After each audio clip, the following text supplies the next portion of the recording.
Hello friends, नमस्कार जी। आज के व्लॉग में आपका स्वागत है। आज हम करेंगे सत्यनारायण भगवान की कथा। तो चलिए स्टार्ट करते हैं सत्यनारायण भगवान जी की कथा। सत्यनारायण भगवान की कथा को सुनने से आपके सारे दुख दूर हो जाएंगे। ये कथा सुनने से ही आपका मन भी प्रसन्न हो जाएगा और आपकी सारी चिंता भी दूर हो जाएगी। तो आप ये कथा सुनिए और श्रवण करिए। सत्यनारायण भगवान की कथा, पहला अध्याय। एक समय नैमिषारण्य तिथि में सौनकादिक 28,000 ऋषियों ने श्री सूत जी से पूछा, हे प्रभु, इस कलयुग में वेद विद्या रहित मनुष्यों को प्रभु भक्ति किस प्रकार मिलेगी तथा उनका उद्धार कैसे होगा? इसलिए हे श्रेष्ठ मुनिवरों, कोई ऐसा तप कहिए कि जिससे थोड़े समय में पुण्य प्राप्त होवे तथा मनवांछित फल मिले। वह कथा सुनने की हमारी इच्छा है। सर्वशास्त्रज्ञात श्री सूत जी बोले कि हे वैष्णव पूज्य, आप सबने सर्व प्राणियों की हित की बात पूछी है। अब मैं उस श्रेष्ठ व्रत को आप लोगों से कहूँगा जिस व्रत को नारद ने लक्ष्मी नारायण से कहा था और वो लक्ष्मीपति मुनि श्रेष्ठ नारद ने कहा था। सो ध्यान से सुनो। एक समय योगीराज नारद जी दूसरे के हित की इच्छा से अनेक लोकों में घूमते हुए मृत्युलोक में आ पहुँचे। वहाँ बहुत ही योनियों में जन्म हुए प्राय सभी मनुष्यों को अपने कर्मों द्वारा उनके दुखों से पीड़ित देखकर किस यत्न करने से निश्चय ही इनके दुखों को नाश हो सकेगा, ऐसा मन में सोचकर विष्णु लोक को गए। वहाँ श्वेत वर्ण 4 भुजा वाले देवों से इस नारायण को, जिनके हाथ में चक्र, शंख, गदा और पद्मा थे, वनमाला से मनमल थे, देखकर स्तुति करने लगे कि हे भगवान, आप अत्यंत शक्ति से संपन्न हैं। मन तथा वाणी भी आपको नहीं पा सकती। आपकी आद्य मध्य अंत नहीं है। निर्गुण स्वरूप से सृष्टि के आदि भूति व भक्तों व दुखों को नष्ट करने वाले हो। आपको मेरा नमस्कार। नारद जी से इस प्रकार की स्तुति सुनकर विष्णु भगवान बोले, हे मुनिश्रेष्ठ, आपके मन में क्या है? आपका यहाँ किस काम के लिए आगमन हुआ है? निसंकोच कहो। तब नारद जी मुनि बोले कि मृत्युलोक में सब मनुष्य जो अपने योनियों में पैदा हुए हैं, उनके अपने कर्मों द्वारा अनेक प्रकार के दुखों से दुखी हो रहे। हे नाथ, मुझ पर आप दया रखते हो तो बतलाइए कि उन मनुष्यों को कैसे दुख थोड़े से ही यत्न करने से दूर हो सकते हैं। श्री भगवान बोले, नारद जी, मनुष्य की भलाई के लिए तुमने बहुत ही अच्छा प्रश्न किया है। जिस काम करने से मनुष्य मोह से छूट जाता है वह मैं कहता हूँ, सुनो। बहुत पुण्य का देने वाला स्वर्ग तथा मनुष्य लोक को दोनों में दुर्लभ एक व्रत है। आज मैं प्रेमवश होकर तेरे से कहता हूँ, सत्यनारायण जी का व्रत अच्छी तरह से ध्यान पूर्वक करने से मनुष्य तुरंत ही यहाँ से सुख भोग कर मरने पर मोक्ष प्राप्त होता है। श्री भगवान के वचन सुनकर नारद जी मुनि बोले कि उस व्रत को क्या फल है और क्या विधि विधान है? किसने इस व्रत को किया है और किस दिन इस व्रत को करना चाहिए? विस्तार से कहो। भगवान बोले कि दुख शोक को दूर करने वाला है, धन धान्य को बढ़ाने वाला है, सौभाग्य तथा संतान देने वाला है, सब स्थानों पर विजय कराने वाला है। भक्ति भाव श्रद्धा के साथ किसी भी दिन मनुष्य सत्यनारायण भगवान की शाम के समय ब्राह्मणों और बंधु बांधवों के साथ धर्म परायण होकर पूजा करे, भक्ति भाव से स्वाई दे, नैवेद्य केले का फल, घी, दूध और गेहूं का चूर्ण लेवे। गेहूं के अभाव से साठी का चूर्ण, शक्कर तथा गुड़ लेवे और सब भक्षण योग्य पदार्थ जमा कर स्वयं पर अर्पण कर देवे तथा बंधु बांधवों से भोजन करावे। भक्ति भाव के साथ स्वयं भोजन करे। नित्य गीत आदि का व्रत करने पर मनुष्य की इच्छा पूरी निश्चय ही होती है। इस तरह व्रत करने से मनुष्य की इच्छाएं निश्चय पूरी होती है। विशेष कलयुग में भूमि पर यही मोक्ष का सरल उपाय है। बोलो सत्यनारायण भगवान की प्रथम अध्याय पूरा हुआ। सत्यनारायण देव की जय। कृष्ण कन्हैया लाल की जय। ओम द्वारिकाधीश की जय। ओम श्रीनाथ जी भगवान की जय। ओम। दूसरा अध्याय। सूत जी बोले कि हे ऋषियों, जिसने पहले समय में इस व्रत को किया है उसका इतिहास कहता हूँ, ध्यान से सुनो। सुंदर काशीपुरी नगरी में एक अति निधन ब्राह्मण रहता था। वह बहुत भूख और प्यास से बेचैन हुआ नित्य पृथ्वी पर घूमता था। ब्राह्मण को प्रेम करने वाले भगवान ब्राह्मण को दुखी देखकर बूढ़ो ब्राह्मण के रूप में धर के उसके पास आदर से साथ पूछा, हे विप्र, नित्य दुखी होकर पृथ्वी पर क्यों घूमता है? हे शेष ब्राह्मण, यह सब मुझसे कहो, मैं सुनना चाहता हूँ। ब्राह्मण बोला, मैं बहुत ही निर्धन ब्राह्मण हूँ, भिक्षा के लिए पृथ्वी पर फिरता हूँ। हे भगवान, यदि आप इसका कोई उपाय जानते हो तो कृपा कर कर कहो। वृद्ध ब्राह्मण बोला कि सत्यनारायण भगवान मनोवांछित फल को देने वाले हैं, इसलिए हे ब्राह्मण तू उनका पूजन कर, जिसके करने से मनुष्य सब दुखों से मुक्त हो जाता है। ब्राह्मणों को सारा व्रत का विधान बताकर बूढ़ा ब्राह्मण रूप धारण करने वाला सत्यनारायण भगवान जी अंतर्ध्यान हो गए। जिस व्रत को वृद्ध ब्राह्मण ने बतलाया है उस व्रत को मैं अवश्य करूंगा, यह निश्चय कर उसे रात में निंदा नहीं आई। वह सवेरे उठा, सत्यनारायण भगवान का व्रत करने का निश्चय कर भिक्षा के लिए चला। उस दिन उसे भिक्षा में बहुत सा धन मिला, जिससे बंधु बांधवों के साथ उसने सत्यनारायण भगवान का व्रत किया। उस व्रत करने से वह ब्राह्मण सब दुखों से छूटकर अनेक प्रकार की संपत्तियों से युक्त हुआ और उस समय वह ब्राह्मण हर मास व्रत करने लगा। इस तरह सत्यनारायण भगवान के इस व्रत को जो करेगा वह सब पापों से छूटकर मोक्ष प्राप्त होगा। आगे जो पृथ्वी पर सत्यनारायण जी का व्रत करेगा वह मनुष्य सब दुखों से छूट जाएगा। इस तरह नारद जी ने नारायण से कहा, हुआ यह व्रत मैंने तुमसे कहा। हे विप्रो, अब मैं और क्या कहूँ? ऋषि बोले कि हे मुनिवरों, संसार में इस ब्राह्मण से सुनकर किस किस ने इस व्रत को किया है वह हम सब सुनना चाहते हैं। इसके लिए हमारे मन में श्रद्धा है। सूरज जी बोले कि हे मुनिवरों, जिसने उस व्रत को किया है वह सब सुनो। एक समय वह ब्राह्मण धन धान्य और ऐश्वर्य के अनुसार बंधु बांधवों के साथ व्रत करने को तैयार हुआ। उसी समय एक लकड़ी बेचने वाला बुढ़ा आया और वह लकड़ियों को रख कर ब्राह्मणों के मकान में गया। प्यास से दुखी लकड़हारा ने उसको व्रत करते देखकर लकड़हार से ब्राह्मण को नमस्कार कर कहने लगा कि आप यह क्या कर रहे हैं, इसके करने से क्या फल मिलता है और कृपा करके मुझसे कहो। ब्राह्मण ने कहा कि सब मनोकामनाओं को पूर्ण करने वाला यह सत्यनारायण भगवान जी का व्रत है। इसी की कृपा से मेरे यहाँ धन धान्य की आदि की वृद्धि हुई है। ब्राह्मणों से इस व्रत के बारे में जानकर लकड़हारा बहुत प्रसन्न हुआ। चरणामृत ले और प्रसाद खाने के बाद अपने घर को गया। लकड़हारा ने मन में इस प्रकार का संकल्प किया कि आज ग्राम में लकड़ी बेचने से जो धन मिलेगा उसी से मैं सत्यनारायण देव जी का उत्तम व्रत करूंगा। यह मन में विचार कर वह बुढ़ा ब्राह्मण लकड़ियों अपने सिर पर रखकर जिस नगर में धनवान लोग रहते थे वह ऐसे सुंदर नगर में गया। उस रोज वहाँ पर उसे उन लकड़ियों का दाम पहले दिनों से चौगुना मिल गया। तब वह बूढ़ा लकड़हारा दाम ले अति प्रसन्न होकर पक्के केले, फली, शक्कर, घी, दूध, दही, गेहूं का आटा इत्यादि सत्यनारायण भगवान जी के व्रत की कुल सामग्री को लेकर अपने घर में गया। फिर उसने सब अपने भाइयों को बुलाकर विधि विधान के साथ भगवान जी का पूजन एवं व्रत किया। उस व्रत के प्रभाव से बूढ़ा लकड़हारा धन, पुत्र आदि से युक्त हुआ।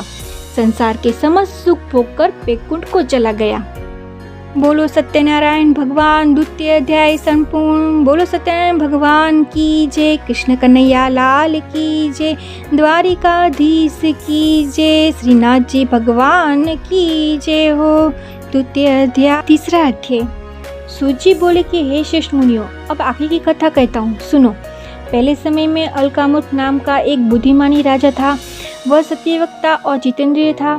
प्रतिदिन देवस्थानों पर जाता था और गरीबों को धन देकर उनके कष्ट दूर करता था। उसकी पत्नी कमल के समान मुख वाली थी और सती सावित्री थी। भद्रशिला नदी के तट पर उन दोनों ने सत्यनारायण देव का व्रत किया। उस समय वहाँ एक साधु वेश्या आया। उसके पास व्यापार के लिए बहुत सा धन था। नाव को किनारे पर ठहराकर राजा के पास गया और राजा को व्रत करते देखकर विनय के साथ पूछने लगा कि हे राजन, भक्ति चित्त से यह आप क्या कर रहे हैं? मेरी भी सुनने की इच्छा है, ये आप मुझसे बताइए। राजा बोला कि हे साधु, अपने बंधु बांधवों से पुत्र आदि की प्राप्ति के लिए यह वर्ष महाशक्तिशाली सत्यनारायण भगवान की पूजा व्रत किया जा रहा है। राजा के वचन सुनकर साधु आदर से बोला कि हे राजन, मुझसे भी इसका सब विधि विधान कहो, मैं भी आपके कथा अनुसार इस व्रत को करूँगा। मेरी भी कोई संतान नहीं है, इसे निश्चय होगी। राजा से सब विधि विधान सुन व्यापार से निवृत्त होकर वह आदर के साथ घर गया। साधु ने अपनी स्त्री से संतान देने वाले व्रत को कहा और समाचार सुनाया। कहा कि जब हमारे संतान हो जाएगी तब हम इस व्रत को करूँगा। साधु ने ऐसे वचन सुनकर स्त्री लीलावती को कहे और एक दिन उसकी पत्नी स्त्री लीलावती पति के साथ आनंदित होकर संसारिक धर्म से प्रवृत्त होकर सत्यनारायण भगवान की कृपा से गर्भवती हो गई तथा 10वें महीने में उसके एक सुंदर कन्या का जन्म हुआ।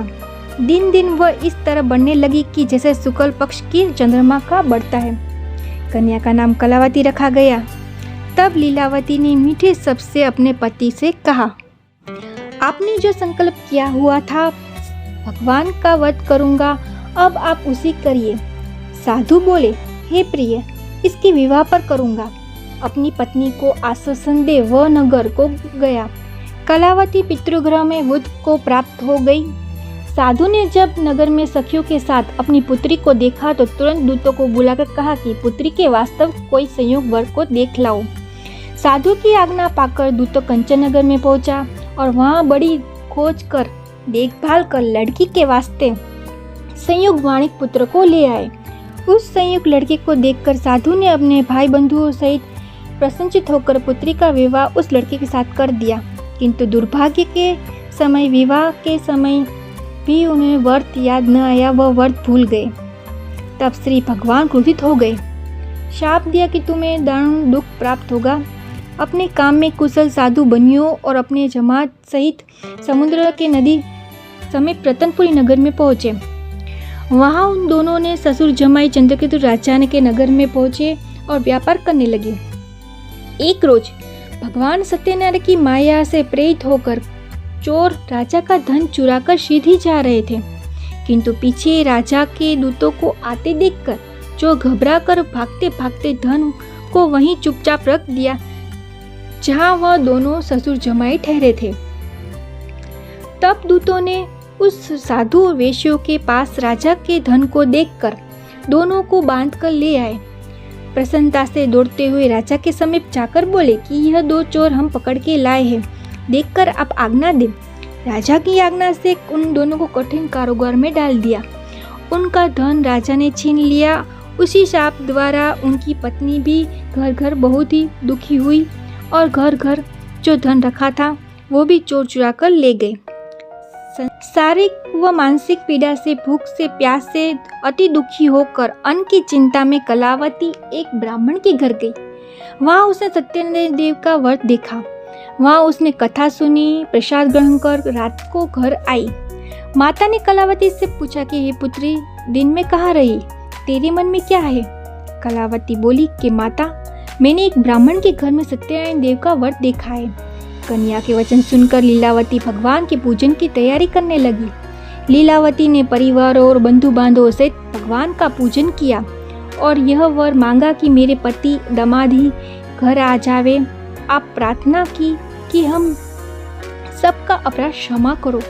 सत्यनारायण भगवान इस वचन से संतुष्ट हो गए और राजा चंद्रकेतु के सपने में दिखाई दिए और कहा कि हे राजन, दोनों बंदियों वेश्यों को प्राप्त ही छोड़ दो और उनका सब धन जो तुमने ग्रहण किया है उनको दे दो, नहीं तो तेरा धन, राज्य, पुत्र आदि सब नष्ट कर दूंगा। राजा को ऐसा वचन सुनकर कहकर भगवान अंतर्ध्यान हो गए।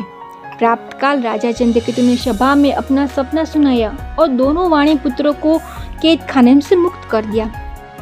दोनों को बुलाया। आते ही राजा ने दोनों को नमस्कार किया। राजा मीठे वचनों से बोले, हे महानुभावों, भाग्यवश ऐसा कठिन दुख प्राप्त हुआ है, अब कोई भय नहीं है।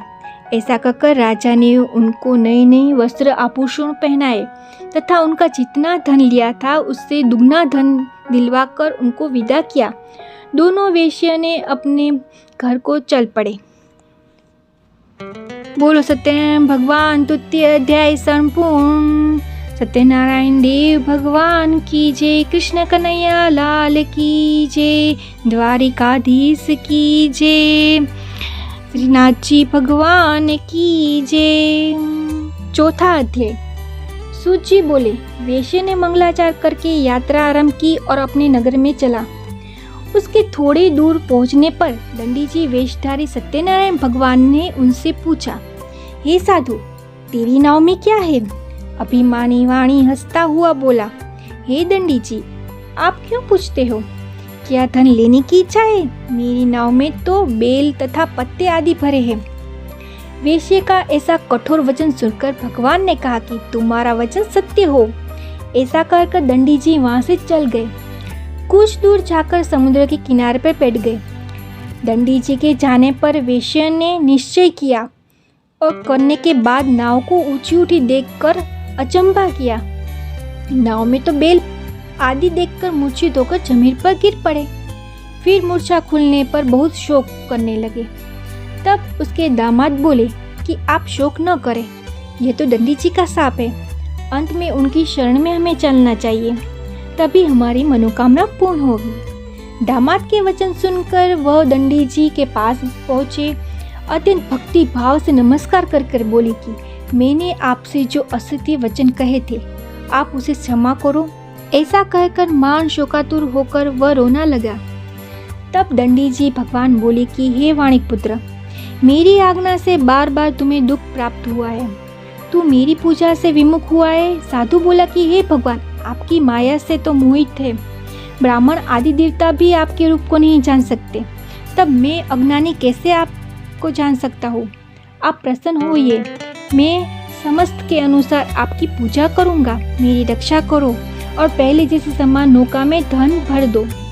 उनकी भक्ति भाव वचन सुनकर भगवान प्रसन्न हो गए। उसकी इच्छा अनुसार वर देखकर अंतर्ध्यान हो गए। तब उन्होंने नाव पर आकर देखा तो नाव में धन से परिपूर्ण थी। फिर वह भगवान सत्यदेव का पूजन कर साथियों के सहित अपने नगर में को चल पड़े। जब अपने नगर के निकट पहुंचे तब दूतों को घर भेजा। दूतों ने साधु के घर पे जाकर उसकी स्त्रियों से हाथ जोड़कर नमस्कार से कहा कि साधु अपने दामाद सहित इस नगर के समीप आ गए हैं। ऐसा वचन सुन सती ने बड़े हर्ष के साथ सत्यदेव का पूजन कर पुत्री से कहा, मैं अपने पति के दर्शन को जाती हूँ, तू कार्य पूर्ण कर सीधी आ जाना। माता के वचन सुनकर कलावती प्रसाद छोड़कर पति के पास गई। प्रसाद की अवज्ञा के कारण सत्यदेव ने रुष्ट हो उसके पति को नाव सहित पानी में डुबो दिया। कलावती ने अपने पति को न देखकर रोती हुई जमीन पर गिर पड़ी। उसी तरह नौका को डूबा हुआ तथा कन्या को रोता हुआ देखकर साधु दुखी होकर बोला कि हे प्रभु, मुझसे या मेरे परिवार से जो भूल हुई है उसे क्षमा करो। उसके दिन वचन सुनकर सत्यदेव भगवान प्रसन्न हुए। आकाशवाणी हुई कि हे साधु, तेरी कन्या मेरे प्रसाद को छोड़कर आई है, इसलिए उसका पति अदृश्य हुआ है। यदि वह घर जाए और प्रसाद खाकर लौटे तो उसके पति अवश्य मिलेगा। आकाशवाणी सुनते ही कलावती घर गई। घर पहुंचकर उसने प्रसाद खाया। फिर उसने अपने आकर देखा तो अपने पति को दर्शन किए। तब वैश्य परिवार के सब लोग प्रसन्न हुए। फिर साधु ने बंधु बांधवों से सत्यदेव का विधि पूर्वक पूजन किया। उस दिन से हर पूर्णिमा संक्रांति को सत्यनारायण देव का पूजन करने लगे। फिर इस लोक का सुख भोगकर स्वर्ग को चले गए। चौथा अध्याय पूर्ण हुआ। बोलो श्री सत्यनारायण भगवान की जय। कृष्ण कन्हैया लाल की जय। द्वारिकाधीश की जय। श्रीनाथ जी भगवान की जय हो। 5वां अध्याय। सूत जी बोले कि हे ऋषियों, मैं और भी कथा कहता हूँ, सुनो। प्रजापालन में लीन तुर्गन नाम का एक राजा था। उसने भी भगवान का प्रसाद त्याग कर बहुत दुख पाया। एक समय वन में जाकर पशुओं को मारकर बड़ के पेड़ के नीचे आया। उसने भक्ति भाव से ग्वालों को बांधों से सत्यनारायण का पूजन करते देखा। राजा देखकर भी अभिमानी वंश न वहां गया और न नमस्कार किया। जब ग्वालों ने भगवान का प्रसाद उसके सामने रखा तो वह प्रसाद को त्याग कर अपनी सुंदर नगर में चला गया। वहाँ उसने अपना सब कुछ नष्ट पाया तो वह जान गया कि यह सब भगवान ने ही किया है। तब वह विश्वास कर ग्वालों के समीप गया और विधि पूर्वक पूजन कर प्रसाद खाया और सत्यदेव की कृपा से सब कुछ था वैसा ही हो गया। जिन्होंने पहले इस व्रत को किया है उसके दूसरे जन्म की कथा कहता हूँ। गुरु सतानंद ने ब्राह्मण सुदामा कर जन्म लेकर मोक्ष पाया। अलकामुक नाम का राजा दशरथ होकर वैकुंठ को प्राप्त हुआ। साधु नाम का वेश्य ने मोर ध्वज बनकर अपने पुत्रों को आरे से चीरकर मोक्ष प्राप्त किया। महाराजा दुर्गंध ने स्वयंभू होकर भगवान के भक्ति युक्त कर्म कर मोक्ष को प्राप्त किया। बोलो श्री सत्यनारायण भगवान। पंचम अध्याय पूरा हुआ। बोलो सत्यनारायण भगवान की जय। कृष्ण कन्हैया लाल की जय। द्वारिकाधीश की जय। श्रीनाथ जी भगवान की जय हो। सत्यनारायण भगवान को मेरा बारंबार नमस्कार है। आज का व्लॉग यहीं पूरा होता है। अगर आज का व्लॉग आपको पसंद आया हो तो आप इसे लाइक शेयर सब्सक्राइब कीजिए। मिलते हैं नेक्स्ट व्लॉग में। तब तक के लिए थैंक यू, धन्यवाद, शुक्रिया।